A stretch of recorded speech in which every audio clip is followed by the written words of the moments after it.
Hey guys, TGKS Productions. So Rockstar has added 7 new survivals to GTA Online this past Thursday, July 8th. In this video, we're going to discuss how to play, how to prepare, and how to survive the longest in each of those new survivals.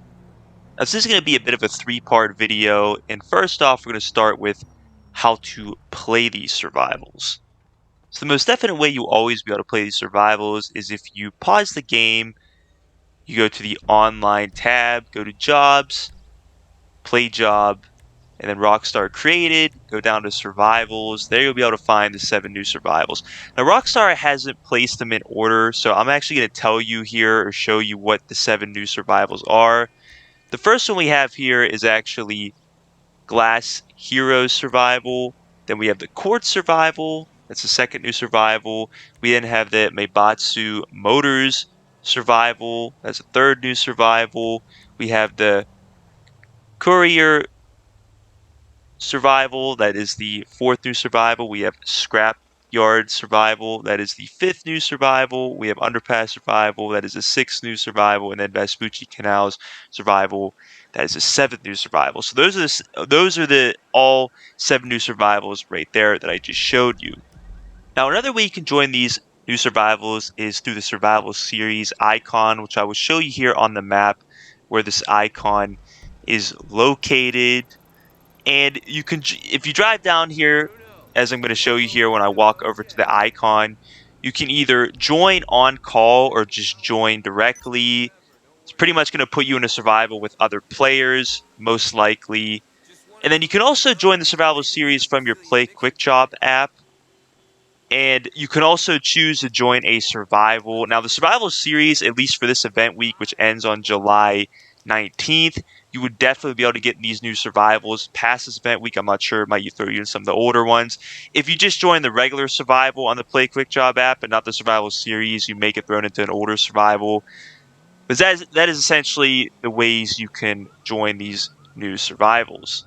And I might as well add, you may get an invite from Martin to join one of these new survivals, but obviously that is a very unreliable way of being able to join these new survivals. Now for the second part of this 3-part video, let's discuss how you should prepare for these survivals. Now first up here, you definitely want to ensure that you have snacks. Now snacks could be acquired from your CEO assistant for free, your facility assistants for free, even your arcade bar for free, or any really convenient store around the map. Definitely ensure you have snacks for pretty much every single survival you go into. Really having full snacks for every single one you go into is really important. Second up here, I recommend having max out armor. You can have up to 11 armor on you, technically 1 applied, and then 10 that you can find in your inventory. Fortunately, you can't max out the other ones, but I just buy the strongest armor you can have. Stacks are definitely more important. They'll benefit you more, but having the armor is definitely an added bonus. Now, lastly, let's discuss sort of a weapon loadout that I'd recommend going in these survivals. For the pistols, if you have the heavy revolver, even the MK2 with hollow point rounds, this will deal a ton of damage to vehicles and even helicopters. So that could be beneficial to you for the pistol category. For the submachine gun category, I definitely recommend the combat MG or the regular MG. If you have MK2 ammo, you may want to consider just having regular ammo. That way you can carry 10,000 rounds on you. But any of those 2 weapons, the MG or the combat MG, will deal a considerable amount of damage. And really, that's one of the main weapons I recommend using in a survival. Both MGs also have very high ammo capacity, which can be very beneficial also. For the assault rifle category, personally, I would just go with one you're comfortable with. I would recommend either like the special carbine rifle, the carbine rifle, or the advanced rifle. I think those are the 3 that I use the most, but I would just go with one you're comfortable with for that category. Now for the sniper category, personally, I haven't really found myself sniping too much in these survivals, but if you have that heavy sniper with the explosive MK2 ammo, if you have that ammo researched from your bunker, great for taking out air vehicles pretty quickly, even land vehicles. The Marksman rifle can also be good because it's semi-auto, but again, you're not really going to find yourself sniping too much in these survivals. I think the heavy sniper with the explosive ammo is the best. Now, with the shotgun category, the assault shotgun is really what you're going to want to use pretty much all the time. Really, the assault shotgun with one of the MGs is what you're going to use 90% of the time, these survivals. The combat shotgun with explosive ammo can also be helpful for taking out like land vehicles. I don't know about really air vehicles too much, but the assault shotgun with its ammo capacity, it's fairly decent fire rate damage. That's what you're going to be using most of the time. Now, for the heavy weapons, I think the grenade launcher is the best. It has fairly decent range. Obviously, the damage is great, and you can actually spam this from cover and just launch a ton of them at one time. I don't believe Rockstar has patched that at all, and it's not really even a glitch to begin with. But yeah, that's great. Great for taking out land vehicles. So that's the one I would pick for the heavy weapons category. For the explosives category, the throwables, I think the sticky bomb and the mines are the best. I think that's what you'll find yourself using the most. And really, that's all I would say. That would be pretty much my weapon loadout for a survival. All in all, I think what you'll end up using the most is one of the MGs with an assault shotgun with sticky bombs or mines. Those 4 weapons right there, again, assault shotgun, one of the MGs, sticky bomb, and the proximity mines, probably what you'll find yourself using the most in these survivals. Now, for the third and final part of this video, we're going to discuss how to survive the longest in each of the 7 new survivals added. Now, how I'm going to be doing this is I'm going to order the survivals, sort of rank them in the order that I believe the survivals that are easiest to survive to the hardest to survive. Now, here we're starting with the Kortz Survival, and I believe this is really one of the easiest, if not easiest, survivals to survive, really even solo. I did all these solo, so I'm sort of ranked them from a solo perspective. But I do believe the Kortz Survival is one of the easiest ones to survive. And what I'm going to do with all these survivals also is show you the location that I sort of camped out with each and every one of them. And with this Kortz Survival, I'm going to show you on the map right here where I camped out. So you can see there, it's sort of by this staircase, and I'm also going to zoom in here so you get a nice view of exactly where this is in the Kortz Survival. What I really like about this position here is you can't go all the way up the stairs. There is a limit there. It'll say you're leaving the survival. But you can sort of stay in cover here by this stairway. Shoot the guys. Sometimes they'll come up. Sometimes they'll walk by you. You can even put sticky bombs by or down by the stairs there. So if you feel like you're in overrun, you can detonate them. Blow up a bunch of guys. But also, if you wanted to, you can even sort of move back or do a cover transition to the upper part of the stairway or behind the other side, the left side of sort of this block or pillar here. This is what I mean by the cover transition here. I was taking a lot of damage from my right, so I decided to move to the other side of this pillar here, more towards going up, to the upper part of the stairway there. And from there, I can sort of corner shoot there. I can get in cover behind there. And typically what I'll do is, and I think I end up switching here, I ended up switching to my assault rifle, and then I think eventually I ended up switching to my MG, because the MG is really what you want to use. It's going to deal a lot more damage. But yeah, pretty much that's what I'll do. And there's actually a smooth cover transition you could do, actually, when you're moving from the one side of sort of this pillar here, part of the staircase, to the other. So there's a nice smooth transition there with that you can actually perform, or you could just sort of move over like I did. Now, something else to make note of is this did happen to me one time out of the 2 times I played the survival. There was one guy that spawned on the stairway that I was on. I did end up taking him out. What I'd recommend doing is putting a mine or 2 right there. That way, if someone does, an enemy does come down that stairway, the proximity mine's gonna kill them.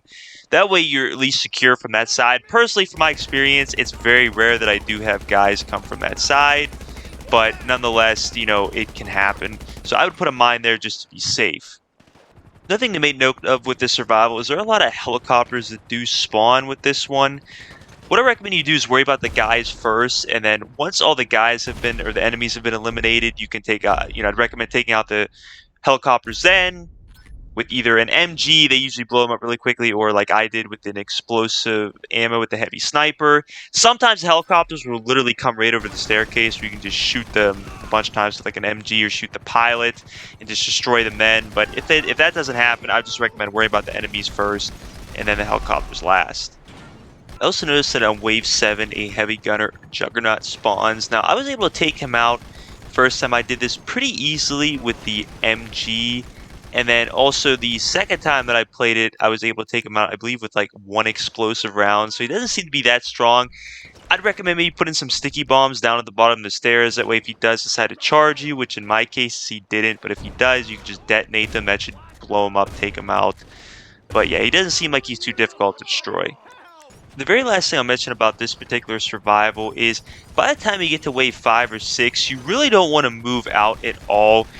You don't want to be on the side of the stairs. You can look down the stairs. You want to be on the side where you're looking up the stairs because there's so many enemies that ends up coming over to the one side you're going to end up seeing where I get killed.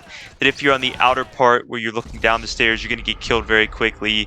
And I ended up getting killed almost on wave 9. I think it was at the end of wave 8. So I didn't quite get to finish the survival. That's something to keep in mind. Really, what you want to do is start corner shooting also from this side where you're looking up the stairs. One thing you have to note is you have to be very close to the edge. If you're not, if someone runs up the stairs, you won't be able to corner shoot them. So make sure when you're in cover there, you're very close to the edge of that pillar. That way you're able to corner shoot and defend yourself. And that's really all I'll say about this particular survival. Let's move on to the next one. So the second survival that I believe is the easiest to survive, the longest, is the Scrapyard Survival. I do believe you have the potential to reach wave 10 in the survival, or if you have infinite waves on, even past that. And I'll show you the location that I found here that I believe is probably really the best location in the survival to where you can survive the longest. Just zoomed in on the map there and showed you, and this is inside this dilapidated bus. With this particular position, you have enemies coming at you from all angles. With the earlier waves, it's nice because you can sort of just mow them down with the MG in the beginning of the wave like I am here, kill a ton of them. With later waves, you're probably just going to want to blind fire, but keep that in mind. Also, because this has a little bit of a sort of a roof on this, dilapidated bus, you're somewhat protected from air vehicles, which is nice. Helicopters that spawn with these waves, vehicles that spawn. You can pretty much very easily shoot the grenade launcher at them, blow them up, probably some other enemies, which is really nice as well. And one thing you're going to want to be careful of, which you're going to see coming up here, this is really the only thing you have to worry about, and this actually brought my demise in the survival, is there is an enemy that with this position that I'm in will come up on the right side of you. From the left side, they don't really seem to rush you, at least from my experience, but from that right side, they do. So you do have to be careful of that. What I really recommend is placing a mine there at the beginning of every wave. That way, at least you're secure from one guy coming around. Obviously, once that mine gets detonated, you have to be careful. Past that point, that's personally what I recommend. And I do prefer the left side of the bus a little bit more than the right side. I think just with the availability of being able to aim, as well as if that person to the right of me or the enemy to the right of me rushes, I'm not directly right next to them. I have sort of that little bit of a part of the bus blocking me there. It's not necessarily going to save me, but may help me a little bit. And then also just make sure you look to the left of you every now and then, because you are going to have enemies coming over there, and even fairly close to you, as you can see there. So you are going to want to check your left every now and then. Really just moving back and forth from your left and to your right. And that's really all you need to worry about as far as, I guess, where these enemies are going to be coming from. And like I said with the Kortz Survival, what I recommend is eliminating all the ground enemies first, and then after that, worrying about the air enemies. Obviously not exposing yourself to the ground enemies while you're trying to take out the air enemies. Pretty self-explanatory, but I forgot to just mention that. And I also figured I'd mention there's this other spot that I experienced with on this particular survival. Now, I only made it to wave 4, like wave 4 or 5 solo. If there's more players, this might be another spot to consider, because I don't know if 4 players, which is the most a survival can fit inside the dilapidated bus. So this may be another spot to consider, but solo, I would definitely go with the bus position. And the last thing I'll say about the Scrapyard Survival, just as a reminder, is remember with this dilapidated bus position, watch the right side for an enemy. Don't get too occupied by the left side, because that's how I ended up getting killed here. I definitely think I could have made it to wave 10, and if I was on endless ways, even past that. But once again, I still do believe that is the best position with survival. Let's go ahead and move on to the next survival. So the third survival that I believe is considerably the easiest to survive is the Maibatsu Motors survival.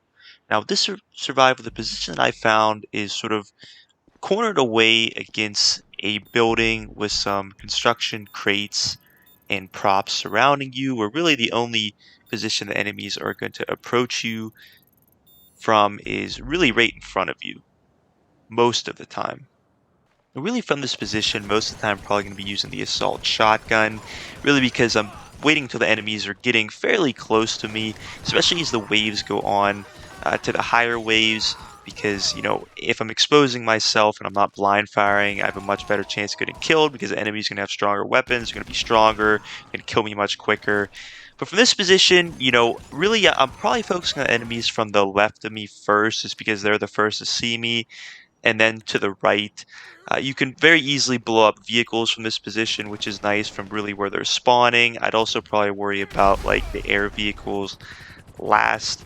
But one thing I will say is you do have to be very careful from the enemies coming from the right, even though you're worrying about the enemies from the left first, because I have had a few times, more than one time when I play the survival on the first time, I have had enemies rush me. And if you're not, careful enough, they could end up killing you. In fact, that was my demise in this survival. I even had one guy rush to the left of me from behind, which I had was really, he only shot at me one time, then sort of stopped. I don't know how I didn't get killed there, so you do have to be careful of that. So there is a possibility you could get rushed here.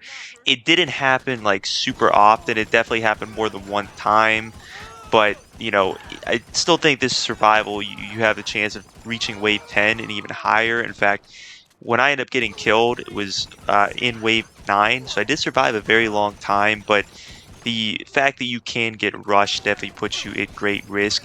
You can definitely set sticky bombs up around different areas, sort of to the left of you, maybe even to the right, and detonate them if you feel like you're getting overrun. You could even have your snacks out while you're in cover to sort of spam if you wanted to. The only bad thing is if you get rushed from behind, you might not be able to turn quick enough with this, the snack menu out. That might mess you up. There's just some things you can consider, but overall, I think you can definitely have the possibility of reaching wave 10 in this position, and even obviously if you have endless waves on, even past that.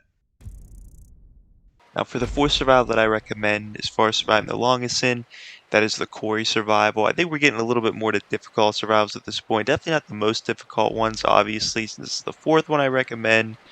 A little more difficult than the first three, but I'll show you the location that I recommend here on the map. And it's sort of inside this container where you're actually blocked off from the one side with sort of these ammo crates. For the beginning rounds, you can sort of peek out on each side of the container here, at least on the one side where the ammo crates aren't blocking you and where you're going to want to really camp out at. You'll see there's ammo crates behind me when I end up turning around. And for the later rounds, what you're probably going to end up doing is wanting to take cover there and then just sort of shoot out as the enemies are coming in. As you can see there's the ammo crates. And you can also put sticky bombs up as well, like I just did, just to sort of, obviously, if you feel like you're getting overrun, you could just detonate them. But you can sort of take in cover there by those ammo crates and then shoot out, because you can get shot from the other side. It's not really that common. You can stand up and still shoot still shoot out this side of the container where the enemies are directly be able to come to you. But later rounds it might be safer just to duck down there. But like I said, for the beginning rounds you can sort of peek out a little bit, but I'd say for the later rounds you're going to want to definitely stay towards the ammo crates in the container. Just so, like I said, just because you're probably going to end up getting overrun. The enemies are going to have a lot more powerful weapons like MGs, even like miniguns, I believe, on wave like 9 and 10. So, doing that is a little bit safer. And then obviously, like I say with all of them, take out the helicopter enemy last. You're pretty safe as far as being inside the container. You're pretty safe from helicopters, but, definitely worry about those last. But yeah, for the most part, pretty much just going to camp out in that container for the entire survival. And, that does seem like a really good spot. The only issue is, obviously, later on in the survival, you don't really have good cover from the enemies that are coming right in front of you. You sort of have to just try to mow them down as they're coming towards the container. And with the higher powered weapons, if you're getting overrun constantly, obviously, you can end up, getting killed very easily, like I end up doing. I survived for a very long time. So I definitely think you have the potential to get to wave 10, but it can be somewhat difficult. But anyways, let's go ahead and move on to the next survival. For the fifth survival here we have is the Glass Hero Survival. And with this one, what's actually interesting is with the first wave, I believe it's the only survival where the enemies try to attack you with melee weapons, which is pretty interesting. So that was interesting. That was pretty cool. But the spot that I ended up finding or discovering here that I used, I'm showing you here right on the map. It's basically behind this one dilapidated van. There's another dilapidated van to the left of it, but I sort of like to hang on the right side of this van here. Now, unfortunately, as the waves get longer, you don't seem to be able to stay in cover there, unfortunately. And you also don't want to leave the position as well, because you'll notice here I had to you can't really easily access the position again. You have to climb over the van, which can obviously cause you to get killed, especially in the later rounds. So you want to be very careful of that. Also, you're not super protected from air vehicles. I did decide to take this one out here. Usually I would say wait, and I was even with this wave, I would still say wait until, all of the enemies, the ground enemies have been killed, and then worry about the helicopter. But I had an opportunity to take it there. If you hug the center of the van, you should be able to get it without getting killed by the enemies. And then also here, you do have to be careful of enemies on this rooftop to the left of me here.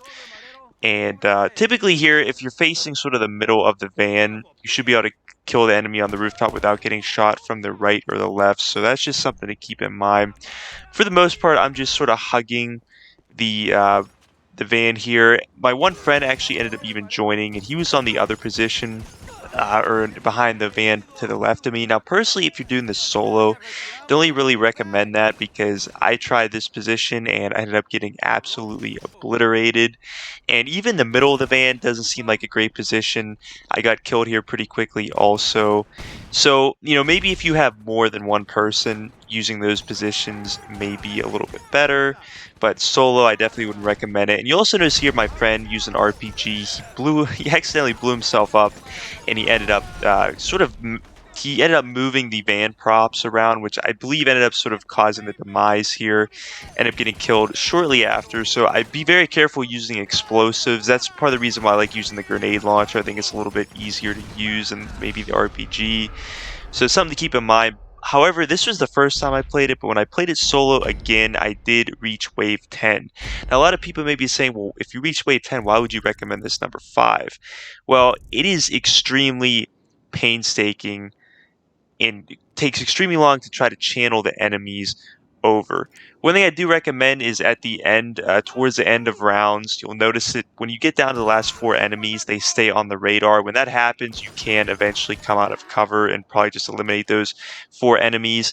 But it is extremely annoying to try to get these enemies to come to you, as far as like channeling them over to your position. I probably spent over an hour and a half with this survival, and I think obviously you are going to get paid a good chunk of cash, and earn a lot of RP, but at the same time it can be extremely annoying to have to spend this much time in a survival.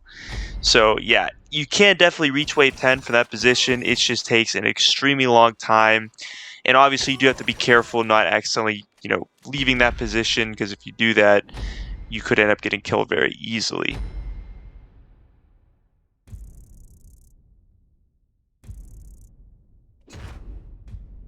So number 6 here, guys, we have Vespucci Canals Survival. And this survival reminds me a lot of the Quarry Survival, but probably even a little bit harder in a way. As you'll see, location I found that I was able to camp out and channel the enemies the best, which is usually your best way to survive these survivals, was right here on the map, the location I'm showing you. And essentially, with this position, you're covered from the back and really the sides, where enemies are only going to come from the front of you, because there's a prop behind you blocking you. You have 2 walls here, so they won't come from your side. You can set up sticky bombs here, as I just detonated one there, and even if you don't kill the enemies, I stunned one there, so I was able to still sort of protect myself there in case I'm getting overrun. You can also sort of corner shoot here. You have to be very careful though when you're peeking around these corners, and in later waves, you may not want to do that. I am on wave 7 when I was doing that, but obviously, you have to be very careful with how many enemies are coming in. On top of that, with the helicopter, unfortunately, you're not as protected from the helicopter here, and as always, you're going to want to worry about the helicopter last. And, for the most part, survival, it's one of those things where if you get overrun, as I did here, you can even have your snacks out, which I don't know why I didn't spam my snacks here because I ended up getting killed. I probably could have saved myself, but I ended up getting overrun here by a bunch of enemies, and they all just shot me and brought down my health. Another one came in and killed me, and that was pretty much the end of the survival. So, I do think you have the potential to get to wave 10, but it's definitely going to be more difficult than the past 5 survivals that we looked at. There's also this other spot I found with the Vespucci Canals Survival. Now, I tested this one out, this spot. I only made it to wave like 4 or 5 in this spot, and I believe there's possibility the enemies may even be able to jump over the wall behind you. So this would be probably a spot I'd only say for maybe if you have, more than or multiple people in the survival with you. But I think the other spot, at least if you're going solo that I showed you, is probably your best chance of survival. Like I said, at least in a solo situation. Now, the last survival we have here, guys, is the Underpass Survival. This is definitely the one I recommend playing the least. I believe this is one of the hardest ones to survive out of the 7 new ones we got. I'll show you the location of where I found where I believe you could possibly survive the longest on this survival. But it's basically by this dilapidated van. The only issue is, and you even see here with just wave 2, that really even by this van, there's no way to channel the enemies to where you have at least 1 to 2 directions to where they don't come. So you have like a secure cover position. As you saw with the past 6 survivals, there was always a way where we could cut off a couple different angles where the enemies were coming from. That way we could just focus on like 1 or 2 or a couple different directions. This survival, they're literally coming from every single direction. Behind you, in front of you, left of you, right of you. It's super difficult to really try to survive this map. I think with possibly, maybe multiple people around this van covering, the different angles, you could, you might have a better chance at surviving this map. But solo, I'd say it's pretty difficult. I only made it to about wave, I want to say 4, almost 5. And I was having a lot of trouble. I don't believe there's any air vehicles with this one. Usually by wave 4, there will be at least 1 or 2 air vehicles that'll spawn. But I had none spawn at this point, so that was one good thing. You also notice that behind you, one thing I was able to do is I knew there was a spawn point behind me, so I set some sticky bombs up, and pretty much I was just waiting for them to, come through. I detonated them. I killed pretty much all of them that spawned there, but there was even more that spawned, I think maybe even in vehicles, or just more that spawned further down the street, and you can just see they're just coming from literally every different direction, even on wave 4. And or wave 3 here, and then by the time I got towards the end of wave 4, I was just too much to handle. They end up just pretty much obliterating me or killing me here. So it's pretty difficult to survive this one, at least solo. So I think this is arguably the hardest one to survive out of the new ones that we got. In any case, guys, that's pretty much everything I have to present to you in this video regarding the 7 new survivals added to GTA Online. I hope you enjoyed it. I hope you found it extremely beneficial. As always, please don't forget to like, subscribe, share this video. Be sure to comment if you have any questions, and have a great day.